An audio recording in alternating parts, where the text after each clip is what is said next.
ನಮಸ್ಕಾರ ಸ್ನೇಹಿತರೆ. ಸುಂದರ ನಗರಗಳು, ಗಗನಚುಂಬಿ ಕಟ್ಟಡಗಳು, ತೋಟಗಳು, ಕೋಟೆಗಳು, ಪ್ರಕೃತಿಗೆ ಸವಾಲೆಸೆಯೋ ಮಾನವ ನಿರ್ಮಿತ ಅದ್ಭುತಗಳು, ಸಾವಿರಾರು ಸಂಸ್ಕೃತಿ, ನೂರಾರು ಭಾಷೆ, ಕೋಟ್ಯಂತರ ಜನ ಸಮುದಾಯ ನೋಡೋಕೆ ಎರಡು ಕಣ್ಣು ಸಾಲಲ್ಲ.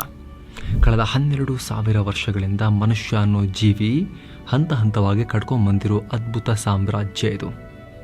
ಆದರೆ ಒಂದು ಸಲ ಯೋಚನೆ ಮಾಡಿ, ಎಲ್ಲ ಅದ್ಭುತಗಳು, ಎಲ್ಲ ವಿಸ್ಮಯಗಳು ಹಿಂಗಂದಾಗ ಕ್ಷಣದಲ್ಲಿ ಕಣ್ಮರೆಯಾಗ್ಬಿಟ್ರೆ, ಈ ಹಸಿರು, ಈ ವಿಶಾಲ ರಸ್ತೆ, ಈ ನಗರಗಳು, ಈ ಹೊಲಗದ್ದೆಗಳು ಕೆಲ ಕ್ಷಣಗಳಲ್ಲಿ ಬೂದಿಯಾಗ್ಬಿಟ್ರೆ, ಶಾಶ್ವತ ನಾಶವನ್ನು ಕಂಡ್ರೆ,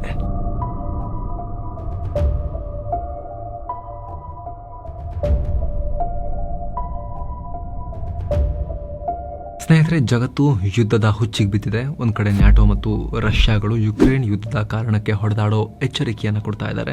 ದಶಕಗಳಿಂದ ತೆರೆಮರೆಯಲ್ಲಿ ಹೊಡೆದಾಡ್ತಿರೋ ಇಸ್ರೇಲ್ ಇರಾನ್ ನಡುವೆ ನೇರ ಯುದ್ಧ ಶುರುವಾಗೋ ಭೀತಿನೂ ಇದೆ. ಪಾಕಿಸ್ತಾನ, ಭಾರತ ಟ್ರಿಗರ್ ಹಿಡ್ಕೊಂಡು ನಿಂತ್ಕೊಂಡಿದ್ದಾರೆ. ಕಿಮ್ ಕತೆ ಕೇಳೋದೇ ಬೇಡ, ಆತ ದಿನ ಯುದ್ಧ ಮಂತ್ರವನ್ನು ಜಪಿಸ್ತಲೇ ದಿನವನ್ನು ಆರಂಭ ಮಾಡೋದು. ಎಲ್ಲ ರಾಷ್ಟ್ರಗಳ ನಡುವೆ, ಎಲ್ಲ ಗುಂಪುಗಳ ನಡುವೆ ಸಾಮಾನ್ಯವಾಗಿರೋ ಒಂದು ಭಯ, ಅದು ಅಣು ಭಯ. ರಷ್ಯಾದಿಂದ ಅಮೆರಿಕ ತನಕ, ಈ ಕಡೆ ಚೀನಾದಿಂದ ಭಾರತ ತನಕ, ಪಾಕಿಸ್ತಾನದಿಂದ ಇಸ್ರೇಲಿಂದ ಯುರೋಪ್, ಹೀಗೆ ಭೂಮಿಯ ಯಾವುದೇ ಭಾಗ ತಗೊಂಡ್ರೂ ಕೂಡ ಪ್ರತಿಯೊಬ್ಬರು ಹೆದರೋದು, ಭಯಭೀತಗೊಳ್ಳೋದು. ಅಣ್ವಸ್ತ್ರ ತೆಗೆದುಬಿಟ್ರೆ ಏನು ಕತೆ, ಅಣ್ವಸ್ತ್ರ ಪ್ರಯೋಗ ಯಾರಾದರೂ ತಲೆಕೆಟ್ಟು ಮಾಡಿಬಿಟ್ರೆ ಏನು ಕತೆ ಅನ್ನೋ ಭಯ. ಇಡೀ ಮನುಕುಲವನ್ನು ಇದು ನಾಶ ಮಾಡಿ ಹಾಕುತ್ತೆ ಅನ್ನೋ ಭಯ. ಹಾಗಾದರೆ ಒಂದು ವೇಳೆ ಯಾರಾದರೂ ಕೂಡ ಓಕೆ ನಮಗೆ ಆಗ್ತಿಲ್ಲ, ತಡಿಲಿಕ್ಕೆ ಆಗ್ತಾ ಇಲ್ಲ, ಫೈನಲ್ ಆಗಿ ಒಂದ್ಸಲ ಫಿನಿಷ್ ಮಾಡಿಬಿಡೋಣ ಅಂತ ಯಾವುದಾದ್ರೂ ಒಂದು ರಾಷ್ಟ್ರದ ವಿರುದ್ಧ ಅಣ್ವಸ್ತ್ರವನ್ನು ಎತ್ಕೊಂಡ್ರೆ, ಅಣ್ವಸ್ತ್ರ ಯುದ್ಧ ಆಯಿತು ಅಂದರೆ ಈ ಭೂಮಿ ಮೇಲೆ ಪರಿಣಾಮ, ಭೂಮಿ ಮೇಲೆ ಏನಾಗುತ್ತೆ? ಹಿಮ ಯುಗದತ್ತ ಜಗತ್ತು 72 ನಿಮಿಷಗಳಲ್ಲೇ ಸರ್ವನಾಶ. ಸ್ನೇಹಿತರೆ, ಈ ಭೂಮಿ ಸೃಷ್ಟಿಯಾಗಿ ಬರೋಬ್ಬರಿ 4.5 ಬಿಲಿಯನ್ ವರ್ಷಗಳು ಅಂತ ವಿಜ್ಞಾನ ಹೇಳುತ್ತೆ. ಮನುಷ್ಯನ ವಿಕಸನ ಆಗಿ 2 ಲಕ್ಷ ವರ್ಷ ಆಯಿತು ಅಂತ ಹೇಳ್ತಾರೆ.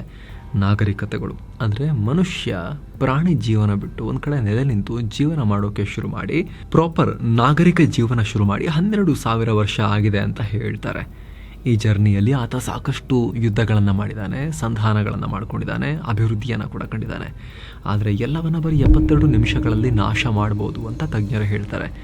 ಜಾಗತಿಕವಾಗಿ ಅಣು ಯುದ್ಧ ಶುರುವಾದರೆ ಮೊದಲ 72 ನಿಮಿಷಗಳಲ್ಲಿ ಭೂಮಿಯ ಮೇಲೆ 5 ಬಿಲಿಯನ್ ಜನ, ಅಂದರೆ 500 ಕೋಟಿ ಜನ ಒಂದೇ ಏಟಿಗೆ ಡೈರೆಕ್ಟಾಗಿ ಫಿನಿಶ್ ಆಗ್ತಾರೆ. ಭೂಮಿಯಲ್ಲಿ ಮಿನಿ ಐಸೇಜ್ನ ಆರಂಭದ ಪ್ರಕ್ರಿಯೆಗಳು ಶುರುವಾಗುತ್ತೆ ಅಂತ ಸಂಶೋಧನೆ ಹೇಳುತ್ತೆ.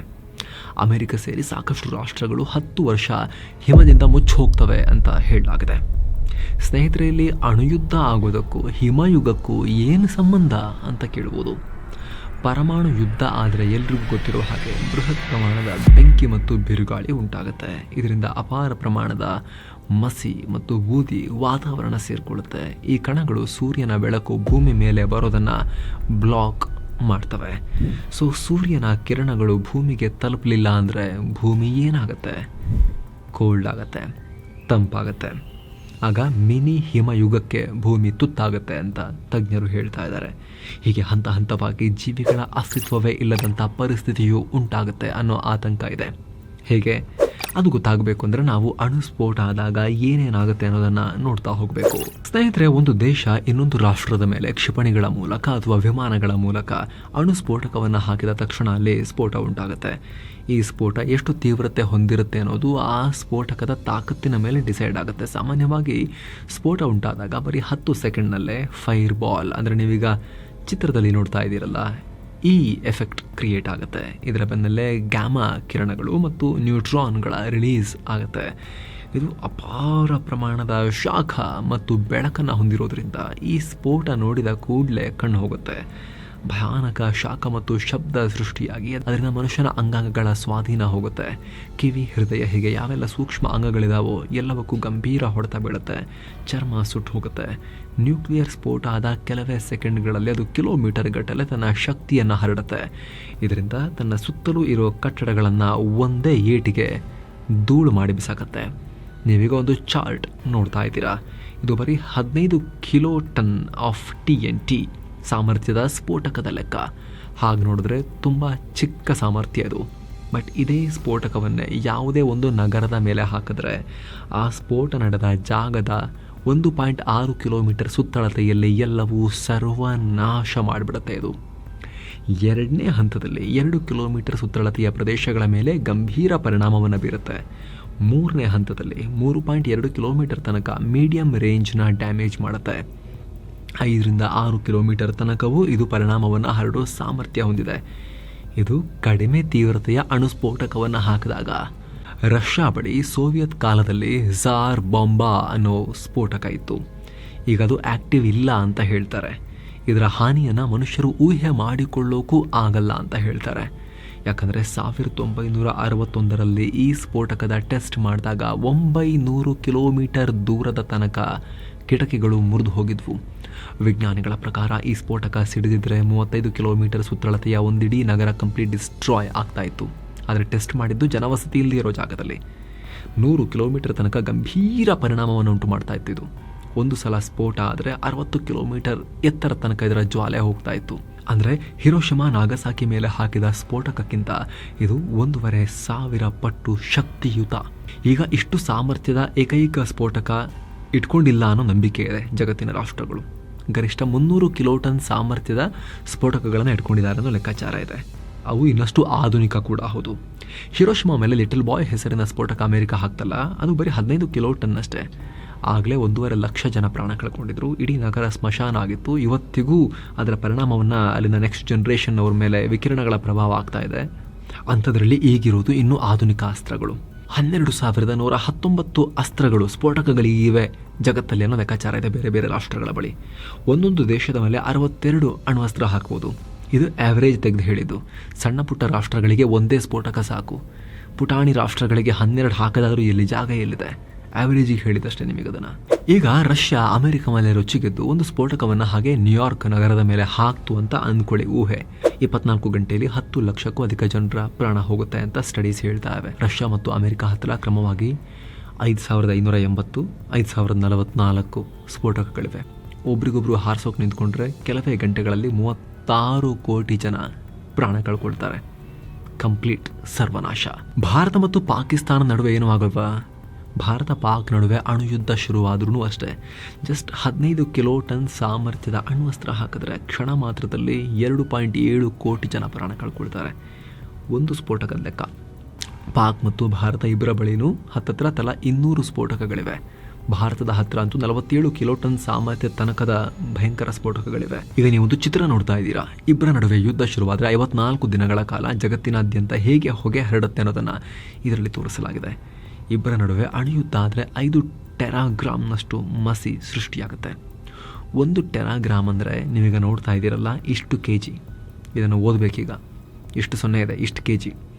ಇದು ವಾತಾವರಣಕ್ಕೆ ಹೋದರೆ ಭೂಮಿಯ ತಾಪಮಾನ 1 ಡಿಗ್ರಿ ತನಕ ಡೌನ್ ಆಗುತ್ತೆ immediately.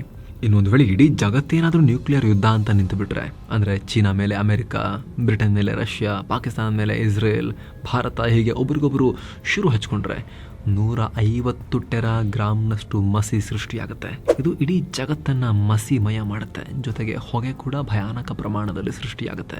Global nuclear ವಾರ್ನಿಂದ 150 billion kg ಅಂದರೆ 150 ಟೆರಾಗ್ರಾಮ್ನಷ್ಟು ಹೊಗೆ ಹೇಳುತ್ತೆ. ಇದು ಜಗತ್ತಿನ 75% ಓಝೋನನ್ನು ನಾಶ ಮಾಡೋಕೆ ಸಾಕಾಗುತ್ತೆ ಅಂತ ಸಂಶೋಧನೆ ಹೇಳುತ್ತೆ. ಅಷ್ಟೇ ಅಲ್ಲ, ಭಾರತ ಪಾಕ್ ನಡುವೆ ಯುದ್ಧ ಶುರುವಾದರೆ 5 ಟೆರಾಗ್ರಾಮ್ನಷ್ಟು ಮಸಿ ವಾತಾವರಣಕ್ಕೆ ಹೋಗುತ್ತೆ. ಇದರಿಂದ ಜಾಗತಿಕವಾಗಿ 40% ಮಳೆ ಕಮ್ಮಿ ಆಗಿಬಿಡುತ್ತೆ.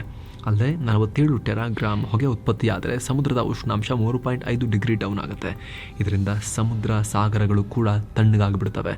ಇದೆಷ್ಟು ಅಪಾಯಕಾರಿ ಅಂದರೆ, ಸಾಕಷ್ಟು ವರ್ಷ ಕಳೆದು ಹೊಗೆ ಎಲ್ಲ ಕಮ್ಮಿಯಾಗಿ ಟೆಂಪರೇಚರ್ ಸರಿಯಾದರೂ ಕೂಡ ಸಮುದ್ರ ಮಾತ್ರ ಹಾಗೇ ಇರುತ್ತೆ. ನಾರ್ಮಲ್ ಸಮುದ್ರ ಆಗೋಕ್ಕೆ ಇನ್ನೂ ದೀರ್ಘ ಸಮಯ ಬೇಕಾಗುತ್ತೆ. ಒಟ್ಟಾರೆ ಇಡೀ ಭೂಮಿಯಲ್ಲಿ ಹೊಗೆ, ಧೂಳು ಅವಶೇಷ ಬಿಟ್ಟರೆ ಬೇರೆ ಏನೂ ಇರೋದಿಲ್ಲ. ನಾವು ನೀವು ಬದುಕ್ತೀವ? ಅಣುಯುದ್ಧ ಆದಾಗ ಭೂಮಿಯಲ್ಲಿರೋ ಪ್ರತಿಯೊಂದು ನರಪಿಳ್ಳೆಯೂ ಒಂದೇ ಏಟಿಗೆ ಸಾಯದೇ ಇರ್ಬೋದು.